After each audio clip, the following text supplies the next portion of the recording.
अस्सलाम वालेकुम नाजरीन, आप देख रहे हैं INN चैनल। मैं हूं शेख अहमद अली। इस न्यूज़ बुलेटिन में आइए नजर डालते हैं दिन भर की बड़ी खबरों पर। रियासती हुकूमत ने तेलंगाना पब्लिक सर्विस कमीशन की जानिब से असिस्टेंट इंजीनियर की जायदादों के मुनक़िदा इम्तिहान के पर्चे के इफ्शा मामले की तहकीकात स्पेशल इन्वेस्टिगेशन टीम के जरिए करवाने का फैसला किया। इस सिलसिले में हैदराबाद कमिश्नर पुलिस CV आनंद ने अहकाम जारी करते हुए इस मामले को SIT के हवाले कर दिया। एडिशनल कमिश्नर AR श्रीनिवास की क़यादत में तश्कील शुदा SIT पर्चे के इफ्शा के मामले की तहकीकात करेगी। वाज़ेह है कि इस मामले में पुलिस ने 9 मुल्ज़िमीन को नामपल्ली अदालत में पेश करते हुए उन्हें 14 दिन की अदालती तहवील में दे दिया। पुलिस ने नामपल्ली कोर्ट के अहकामात के बाद 8 मुल्ज़िमीन को चलापल्ली जेल मुंतकिल कर दिया, जबकि एक और मुल्ज़िमा रेणुका को चंचलगुड़ा वुमेन्स जेल पहुंचा दिया।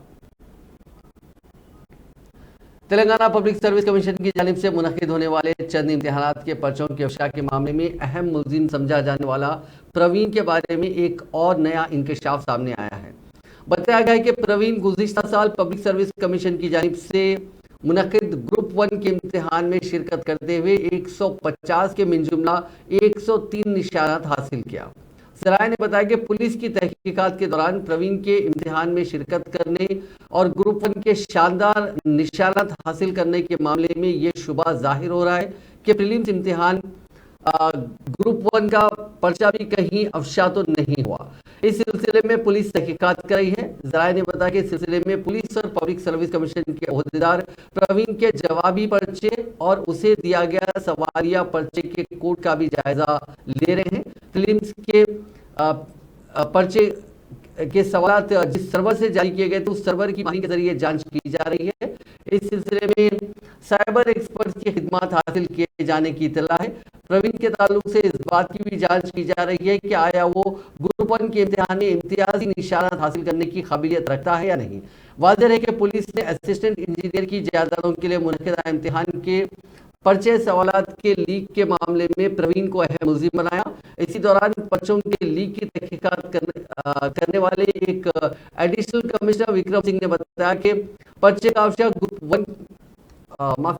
1 के पेपर लीक होने की इत्तला पुलिस के में नहीं है। सिलसिले में अब तक कोई भी किसी किस्म की शिकायत किसी ने भी नहीं की। उन्होंने कहा कि मुल्ज़िम प्रवीण के सेलफोन की जांच में 7 ख़वातीन की बरहना तस्वीर पाई गई हैं।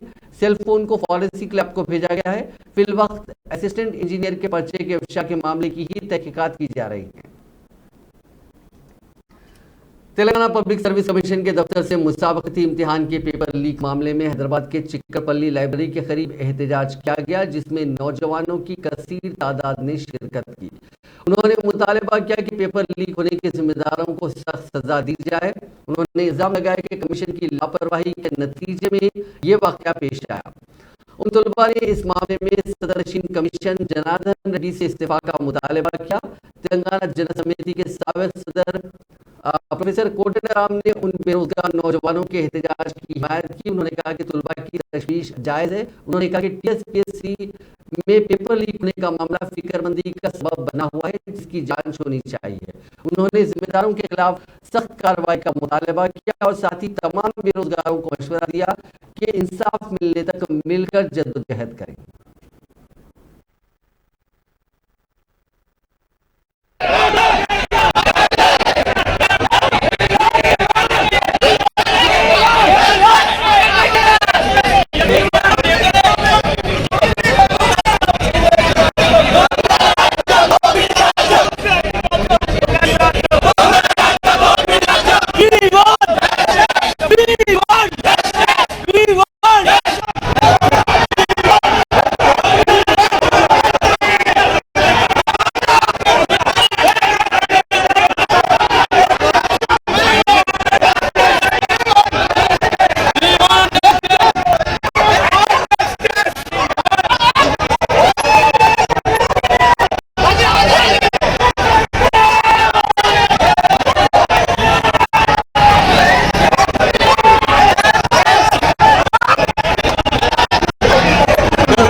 टीएसपीएससी के इम्तिहान के पेपर लीक के खिलाफ यूथ कांग्रेस के कारकुनों ने आज पब्लिक सर्विस कमीशन के दफ्तर के रूबरू धरना दिया।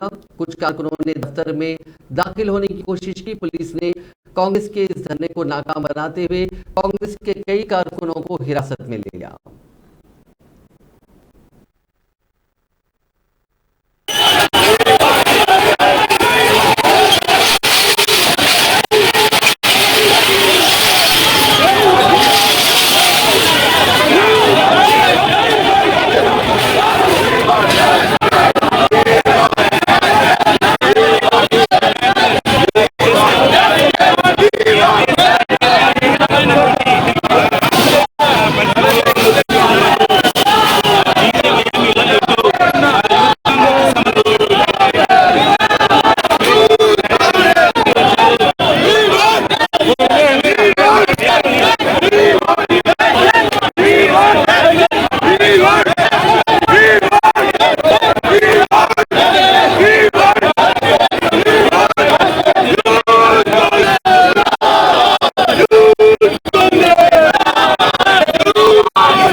तेलंगाना पीसीसी के सदर रेवंत रेड्डी ने इल्जाम लगाया कि तेलंगाना पब्लिक सर्विस कमीशन के इम्तिहान के पर्चों के अफशा के मामले में हुकूमत के बड़े अफराद का हाथ है।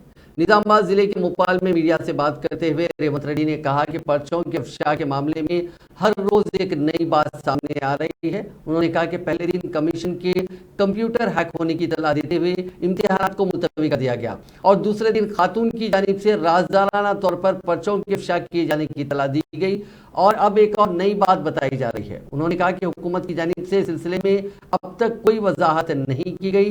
पर्चों के अफशा से रियासत के लाखों नौजवानों में तशवीश की लहर पाई जाती है। रेवंत रेड्डी ने कहा कि पब्लिक सर्विस कमीशन सियासी बाजाबादकारों का अड्डा बन गया है। उन्होंने कहा कि ग्रुप 1 के पर्चे के लीक होने का भी शुबा हो रहा है। उन्होंने कहा कि तेलंगाना की तश्कील के बाद जितने भी कॉम्पिटिटिव एग्जाम्स हुए हैं उनमें एक इम्तिहान भी शफाफ अंदाज में मुनक्किद नहीं हुआ। इस मामले की बरसरे खिदमत जज के जरिए तहकीकात करवाई जाए। వివరాలన్నిటిని ముఖ్యమంత్రి గారి పత్రికా సమావేశం పెట్టి ప్రజలకు వివరించి ప్రభుత్వం మీద విశ్వాసం కల్పించే విధంగా అన్ని వివరాలను ప్రభుత్వం ప్రజలకు వివరించి తమ నిజాయితీని నిరూపించుకోవడానికి సిట్టింగ్ జడ్జి చేత విచారణ కోరడం ద్వారా రాష్ట్ర ప్రభుత్వంలో ఉన్న పెద్దలు చంద్రశేఖరరావు కుటుంబ సభ్యులకు ఈ మొత్తం వ్యవహారంలో పాత్ర లేదని నిరూపించుకోవాల్సిన బాధ్యత చంద్రశేఖరరావు గారి మీద ఉన్నది అని చెప్పి కాంగ్రెస్ పార్టీ డిమాండ్ చేస్తుంది. అవును, ఇప్పుడు నేను అదే అంటున్నా, గ్రూప్ 1 పరీక్షకు సంబంధించి కానీ మిగతా ఏదైతే లీక్ అంటుండ్రో ఈ విషయానికి సంబంధించి ప్రభుత్వం వైపు నుంచి సరైన స్పందన లేదు. ఎందుకంటే ఫిర్యాదు చేస్తే విచారణ చేస్తే ప్రభుత్వంలో ఉన్న పెద్దలు దొరుకుతారు కాబట్టి పెద్దల్ని కాపాడడానికి రాష్ట్ర ప్రభుత్వం ఫిర్యాదు చేయడం లేదు. ఇదే అంశాన్ని పోలీస్ అధికారి నిర్ధారించిండు. ఇంత పరిస్థితి ఉన్న ప్రభుత్వం వైపు నుంచి మాకు ఫిర్యాదు రాలేదు. बीजेपी के तुलबा तंजीमों ने हैदराबाद में तेलंगाना पब्लिक सर्विस कमीशन के दफ्तर के करीब एहतजाज किया। एहतजाजियों ने शिकायत की कि वो पेपर लीक मामले से मुस्तहक उम्मीदवारों से नाइंसाफी हुई है। मुजाहिरीन ने पब्लिक सर्विस कमीशन के दफ्तर का बोर्ड तोड़ दिया और गेट फलांकर दफ्तर में दाखिल होने की कोशिश की। हालात कशीदा होते ही पुलिस ने मुजाहिरीन को जबरदस्ती वहां से हटा दिया। एहतजाजियों ने बरहमी का इजहार करते हुए कहा कि कई तुलबा मुलाजिमत के लिए बरसों से तालीम हासिल कर रहे हैं, ताहम पेपर के लीक होने के नतीजे में उनसे धोखा हुआ है और नाइंसाफी की जा रही है। उन्होंने शुबा जाहिर किया कि ग्रुप 1 और दूसरे कॉम्पिटिटिव एग्जाम के पेपर भी लीक हुए हैं। उन्होंने सवाल किया कि कमीशन ने इम्तिहानी पर्चों को महफूज क्यों नहीं रखा।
बीजेपी के रियासती सदर बंडी संजय ने तेलंगाना पब्लिक सर्विस कमीशन की जानिब से मुनक्किदा इम्तिहानात के सवालिया पर्चों के इफ्शा के मामले पर अपने शदीद रद्द अमल का इजहार करते हुए हुकूमत से मुतालबा किया कि वो फौरी असर के साथ कमीशन के सदरनशीन और अरकान को बरतरफ कर दे।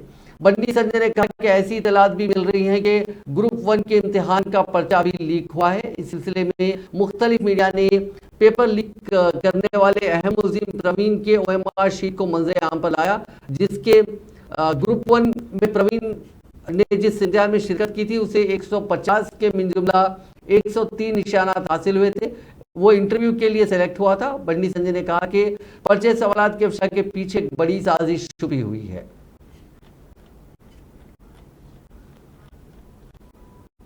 तेलंगाना की हुक्मरान जमात BRS की तुलबा तंजीम BRSV और दीगर तुलबा तंजीमों ने हैदराबाद में राजभवन के करीब एहतजाजी मुजाहरा किया, जिससे कुछ देर के लिए कशीदगी फैल गई। एहतजाजियों ने कॉमन रिक्रूटमेंट बोर्ड बिल की मंजूरी का गवर्नर से मुतालबा किया, जो उनके पास काफी अरसे से ज़ेर इल्तवा है। उन एहतजाजियों ने अपने मुतालबे की हिमायत में हाथों में प्ले कार्ड्स थाम कर नारेबाजी की। पुलिस ने उन एहतजाजियों को वहां से हटाते हुए पुलिस की गाड़ी के जरिए पुलिस स्टेशन मुंतकिल कर दिया।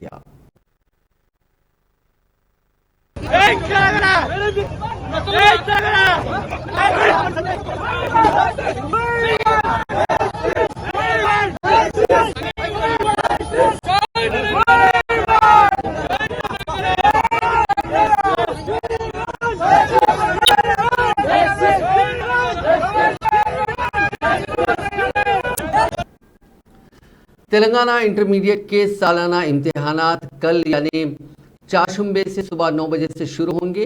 1 मिनट की भी ताखीर पर इम्तिहानगाह में दाखिल होने की इजाज़त नहीं दी जाएगी। क़वायद के मुताबिक तुलबा को सुबह 8 बजे से पौने 9 बजे तक इम्तिहानगाह में दाखिले की इजाज़त रहेगी। सुबह पौने 9 से 9 बजे तक OMR शीट की तकमील करना होगा। सवालात का पर्चा ठीक 9 बजे सुबह दिया जाएगा। इसके बाद 1 मिनट की ताखीर से भी सेंटर में दाखिले की इजाज़त नहीं दी जाएगी। तेलंगाना में इंटरमीडिएट के इम्तिहान चारशंबा यानी 15 मार्च से शुरू होंगे और 4 अप्रैल तक जारी रहेंगे। जनरल कोर्सेज के तुलबा के इम्तिहानात इस महीने की 29 तारीख को खत्म होंगे। वाज़ेह है कि 2021 और 2022 के इम्तिहानात में 70% सिलेबस के साथ लिए गए थे। 2 साल के बाद पहले की तरह 100% निसाब के साथ इम्तिहानात मुनक्किद हो रहे हैं। इस साल जुमला 9,47,699 तलबा और तालिबात इंटरमीडिएट, जनरल और वोकेशनल कोर्स के लिए इम्तिहानात में शिरकत करेंगे। कल 15 तारीख से हमारे इंटरमीडिएट पब्लिक एग्जाम स्टार्ट हो रहे हैं। पूरी स्टेट में हमने इस एग्ज़ाम्स के लिए बहुत पकड़बंदी से हमने अरेंजमेंट्स किए हैं। तकरीबन 1473 एग्जामिनेशन सेंटर्स पूरी स्टेट में हमने इसके लिए अरेंज किए हैं और हर सेंटर में एक सेंटर सुपरिटेंडेंट और डिपार्टमेंट ऑफिसर को लगाए हैं और तकरीबन 26,000 से ज़्यादा इन्विजिलेटर इन सेंटर्स में इन्विजिलेशन का काम करेंगे। इस साल हमारे पास पूरी स्टेट में रिकॉर्ड नंबर स्टूडेंट्स का आया है, तकरीबन 9,47,699 स्टूडेंट्स इस बार हमारा ये एग्ज़ाम लिख रहे हैं। फर्स्ट ईयर में 4,82,677 और सेकेंड ईयर में 4,65,022 स्टूडेंट्स। तो इन पूरे स्टूडेंट्स की एग्ज़ाम्स के लिए पूरी जो अरेंजमेंट्स है वो बहुत अच्छे तरीके से किए गए हैं। डिस्ट्रिक्ट कलेक्टर्स के चेयरमैनशिप में एक district level high power committee भी लगाया गया और डिस्ट्रिक्ट कोऑर्डिनेशन कमेटी लगाया गया ताकि वहाँ के डिपार्टमेंटल ऑफिसर्स को भी, पुलिस के ऑफिशियल्स, रेवेन्यू ऑफिशियल्स और मेडिकल हेल्थ, आरटीसी और फायर और डिफरेंट जो ऑफिशियल्स हैं इंटरमीडिएट एजुकेशन बोर्ड के डीआईओ के साथ साथ उनको भी इंगेज किया है ताकि उन डिपार्टमेंट्स की तरफ से भी अगर जो भी सुविधा चाहिए वो करी जाए। जैसे कि आरटीसी की तरफ से एक्स्ट्रा बसेस चलाने के लिए हमने उनको रिक्वेस्ट किया है, उन लोगों ने भी एक्स्ट्रा बसेस चलाने का अरेंजमेंट किया हुआ है। उसी तरह से पुलिस की तरफ से बंदोबस्त और क्वेश्चन पेपर और आंसर बुक्स की सिक्योरिटी, मेडिकल हेल्थ डिपार्टमेंट से हर सेंटर में एक केएनएम या स्टाफ नर्स, उसी तरीके से रेवेन्यू के सब डिपार्टमेंट की तरफ से कुछ सपोर्ट, तो ये पूरा अरेंजमेंट भी पूरा कर लिया गया है।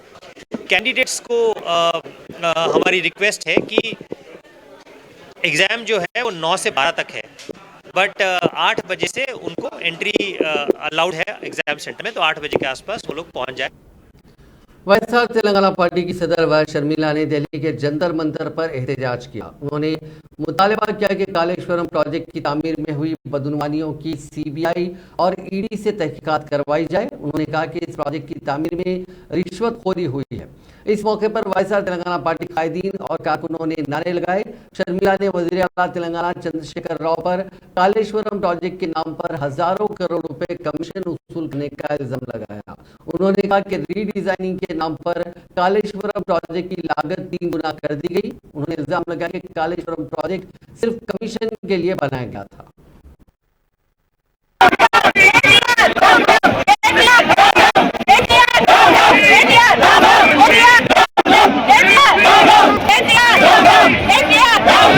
सॉरी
खवातीन को पार्लियामेंट और रियासती असम्बलियों में रिजर्वेशन फराहम करने का मुतालबा करते हुए कौमी दारुल हुकूमत में एक रोज़ा भूख हड़ताल करने के बाद अब तेलंगाना की हुक्मरान जमात बीआरएस की रुकने कानून साज काउंसिल व सदर भारत जागृति तंजीम की सदर कविता इस मसले पर दिल्ली में एक और प्रोग्राम करने जा रही हैं। कविता गोलमेज इजलास का एहतमाम कर रही हैं जो 15 मार्च यानी चारशंबे के रोज 3 बजे दिन ता 5 बजे शाम होटल ली मेरिडियन नई दिल्ली में होगा। इस मौके पर सियासी जमातों, सिविल सोसाइटी, खवातीन तंजीमों और दीगर कौमी तंजीमों के जिम्मेदारों के साथ तबादला ख्याल होगा।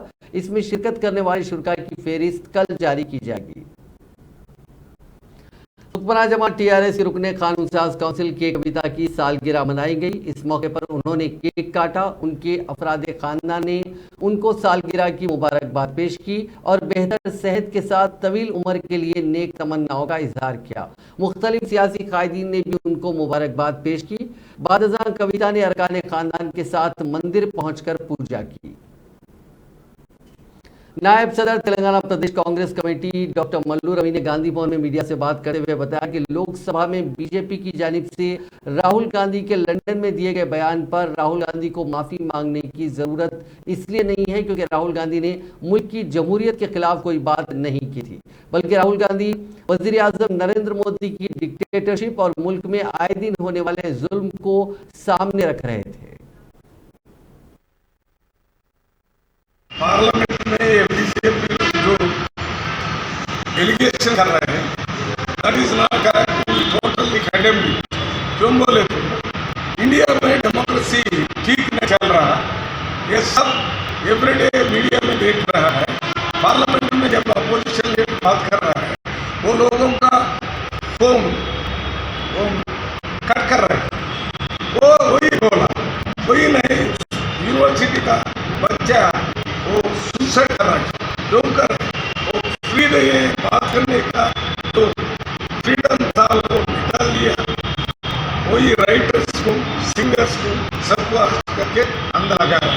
ये एंटी डेमोक्रेसी है, एंटी कॉन्स्टिट्यूशन है। वही बोला राहुल गांधी, इंडिया को इंडिपेंडेंस के पहले पूरा फ्रीडम फाइटर फॉरेन में बोलता था हमारे कंट्री को इंडिपेंडेंस होना, फ्रीडम होना, कॉन्स्टिट्यूशन आना बोलते।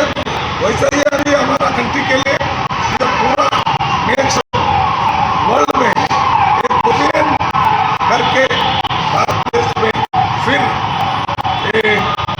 डेमोक्रेसी को रेस्टोर करना, कॉन्स्टिट्यूशनल रूल चालू करने के लिए कांग्रेस पार्टी रही। कांग्रेस के सीनियर कायद बिलया नायक ने इल्जाम लगाया है कि दिल्ली के शराब पॉलिसी घोटाले को लेकर टीआरएस, माफ कीजिएगा, बीआरएस और बीजेपी मिलकर एक साजिश रच रहे हैं। इसमें कविता से पूछताछ और दीगर मामलात सिर्फ एक दिखावा है ताकि अवाम की तवज्जो असल मसाइल से हटाई जा सके। बीजेपी ये नहीं चाहती कि टीआरएस यहाँ कमजोर हो, टीआरएस ये नहीं चाहती कि सेंटर में बीजेपी कमजोर हो। टीआरएस बीआरएस हो गई है क्योंकि ये दो मिले भगत हैं, दोनों मिलके ही काम कर रहे हैं। क्योंकि दोनों के खिलाफ आज कांग्रेस पार्टी लड़ रही है। कांग्रेस पार्टी भारत जोड़ो यात्रा के बाद बहुत मजबूत हो रही है।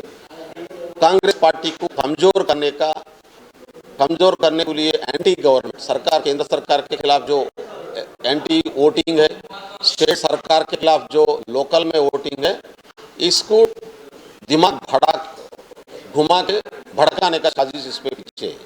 क्योंकि अगर केंद्र सरकार को, अमित शाह जी को, मोदी जी को तेलंगाना में जो करप्शन हो रहा है उसके खिलाफ लड़ने को तैयार है, तो कालेश्वरम प्रोजेक्ट में बहुत बड़ा खुलासा हम दिए थे, कॉम्प्लेट दिए थे। हमारे माननीय PCC president Revanth Reddy ji as a member of parliament complaint दिए थे। आज तक उसका ऊपर कोई इंक्वायरी कार्रवाई क्यों नहीं शुरू हुई, क्यों नहीं कर रहे चाह रहे। और जो लिकर स्कैम हुआ उसमें भी ये तो कैबिनेट अप्रूवल हुआ था, कैबिनेट अप्रूवल में चीफ मिनिस्टर में रहते थे, मगर चीफ मिनिस्टर का ऊपर, केजरीवाल का ऊपर कार्रवाई क्यों नहीं हो रहा है। कैबिनेट अप्रूवल के बाद एलजी उसको अप्रूव किया, एलजी का ऊपर क्यों कार्रवाई नहीं हो रही है। एलजी को छोड़ के, सीएम को छोड़ के, मगर एक घुमा करने का काम क्यों चल रहा है। क्योंकि लिकर स्कैम से पहले पैसे कांग्रेस को हराने के लिए गोवा को गए थे 100 करोड़ रुपए, ये आ रहा है बाहर चर्चा हो रही है। पंजाब को गए थे, वहां पे आम आदमी। तेलंगाना के नए सेक्रेटेरिएट के इफ्तिताह की तैयारियां जारी हैं। वजीर आला चंद्रशेखर राव ने 30 अप्रैल को इसका इफ्तिताह करने का फैसला किया। वजीर आला ने पहले ही ओहदेदारों और इंजीनियरों को इसके मुताबिक काम तेज करने की हिदायत दी। तमाम अहम काम मुकम्मल हो चुके हैं। सेक्रेटेरिएट की इमारत के कामों को हतमी शक्ल दी जा रही है। Furniture, painting, landscaping, elevation, networking वगैरह के काम तेजी से जारी हैं। आर्किटेक्ट ऑस्कर पोनी ने सेक्रेटेरिएट मॉडल के सिलसिले में एक वीडियो जारी किया। सेक्रेटेरिएट की नई इमारत का मॉडल इमारत में मौजूद चेंबर्स, मीटिंग हॉल, दाखिली दरवाजे, लॉन्स, फवारे, इमारत के इर्द गिर्द की चौड़ी सड़कें, कॉम्प्लेक्स, मंदिर, चर्च, मस्जिद वगैरह वाज़ेह तौर पर इस वीडियो में दिखाए गए हैं। ट्रांसको के सीएमडी प्रभाकर राव ने कहा कि मंगल को तेलंगाना की तारीख में सबसे ज्यादा बिजली की खपत देखी गई। मार्च के महीने में तवक्को है कि बिजली की तलब 15,000 मेगावाट रिकॉर्ड की गई। प्रभाकर राव ने इंकशाफ किया कि मंगल की सुबह 15,062 मेगावाट बिजली इस्तेमाल की गई। पीर को 14,138 मेगावाट बिजली इस्तेमाल की गई थी। उन्होंने कहा कि रियासत में बिजली की खपत दिन ब दिन बढ़ रही है। उन्होंने कहा कि जेरे कास्ट रकबे में इजाफा और सनती ज़रूरियात में इजाफे के बायस बिजली की तलब में इजाफा हुआ। बताया गया कि रियासत में बिजली की जुमला तलब का 37% ज़रई शोबे के लिए इस्तेमाल किया जा रहा है। इस मौके पर राव ने कहा कि तेलंगाना वो रियासत है जो मुल्क में ज़रई शोबे के लिए सबसे ज़्यादा बिजली इस्तेमाल करती है। तेलंगाना बीजेपी के सदर बंडी संजय ने रियासती वुमेन्स कमीशन को एक मकतूब रवाना करते हुए मुतला किया कि बीआरएस रुकने काउंसिल कविता के केस में वो 15 मार्च के बजाय 18 मार्च को कमीशन के रूबरू हाजिर होंगे। वाज़ेह है कि बंडी संजय ने कविता के खिलाफ नाजेबा रिमार्क्स किए थे, जिस पर रियासत भर में बीआरएस की जानिब से बंडी संजय के खिलाफ एहतजाजी मुजाहरे और मुख्तलिफ पुलिस स्टेशनों में मुकदमात भी दर्ज करवाए गए। बंडी संजय के इस रिमार्क पर तेलंगाना वुमेन्स कमीशन ने आज खुद कार्रवाई के तहत उन्हें एक नोटिस जारी की थी और 15 मार्च को कमीशन के रूबरू हाजिर होते हुए अपने रिमार्क्स की वजाहत करने की हिदायत दी थी। कमीशन की जानिब से नोटिस मौसूल होने के बाद बंडी संजय ने कमीशन को एक मकतूब रवाना किया, जिसमें उन्होंने शख्सी मसरूफियात बताते हुए 15 मार्च के बजाय 18 मार्च को कमीशन के रूबरू हाजिर होने का तयक़ुन दिया।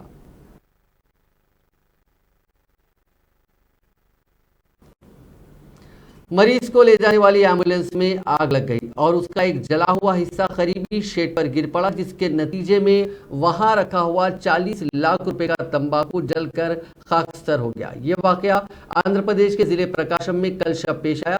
तफसीलात के मुताबिक एम्बुलेंस 108 राजा साहब पेट गांव से एक मरीज को डायलिसिस के लिए अस्पताल ले जा रही थी। कुछ फासला तय करने के बाद ड्राइवर तिरुपति राव ने कैबिन में धुआं महसूस किया, जिसके बाद उसने फौरी तौर पर एम्बुलेंस को रोक दिया और अपने साथ ही मधुसूदन रेड्डी को चौकस किया, जिसने मरीज और उसकी मां को एम्बुलेंस से नीचे उतरने में मदद की। इसके साथ ही आग शॉर्ट सर्किट के नतीजे में लग गई और देखते ही देखते उस आग ने पूरी गाड़ी को अपनी लपेट में ले लिया। उसमें रखा ऑक्सीजन सिलेंडर भी फट पड़ा और उसके असर से गाड़ी का जला हुआ हिस्सा करीबी शेड में गिर पड़ा, जहां पर किसानों ने तंबाकू रखा था। इस वाक़े के नतीजे में वहां रखा तंबाकू जलकर मुकम्मल तौर पर खाकस्तर हो गया। इस शेड के करीब ठहरा हुआ एक शख्स भी झुलस गया, जिसको फौरी इलाज के लिए अस्पताल मुंतकिल किया गया। शादी के 2 हफ्ते बाद ही एक दामाद ने अपनी बीवी, सास और ससुर पर खंजर से हमला कर दिया। हमले में बीवी और सास की मौत हो गई। हैदराबाद के एक बैंक में बरसर खिदमत श्रावण की शादी 2 हफ्ते कबल रियासत आंध्र प्रदेश के कर्नूल से ताल्लुक रखने वाली रुक्मिनी से हुई थी। शादी के बाद उनके दरमियान इख्तलाफात हो गए। मंगल के दिन दामाद श्रावण अपने ससुराली मकान कर्नूल सुब्बा लक्ष्मी नगर पहुंचा। उसने अपनी बीवी रुक्मिनी, सास रमा देवी और ससुर पर खंजर से हमला कर दिया। हमले में रुक्मिनी और रमा देवी की मौत हो गई, जबकि उसका ससुर जख्मी है। उसे इलाज के लिए हॉस्पिटल मुंतकिल किया गया। जिले निर्मल में पुलिस कांस्टेबल लापता हो गया। खानापुर के सब इंस्पेक्टर के शंकर ने कहा कि कांस्टेबल, जिसकी शिनाख्त खानापुर पुलिस स्टेशन के कोर्ट ड्यूटी कांस्टेबल जी भीमेश के तौर पर की गई, 9 फरवरी को ड्यूटी अंजाम देने के बाद घर वापस नहीं हुआ। उसके खानदान ने पुलिस से इस खुसूस में शिकायत की, जिसके बाद उसकी गुमशुदगी का एक मामला दर्ज कर लिया गया। उसके सेल फोन का पता चलाने की कोशिश की जा रही है। अहमदाबाद से चेन्नई जाने वाली नवजीवन सुपरफास्ट एक्सप्रेस ट्रेन में 2 नौजवानों ने ticket collector L Kiran Kumar पर हमला कर दिया। ये वाकया तेलंगाना के जिले वरंगल में पेश आया। खम्मम GRPSI भास्कर राव ने बताया कि महबूबाबाद से ताल्लुक रखने वाली जीवी तेजा और वरंगल का सुमन टिकट के बगैर ट्रेन की S1 बोगी में सफर कर रहे थे। उनसे जब टीटी ने टिकट मांगा तो दोनों ने उस पर हमला कर दिया।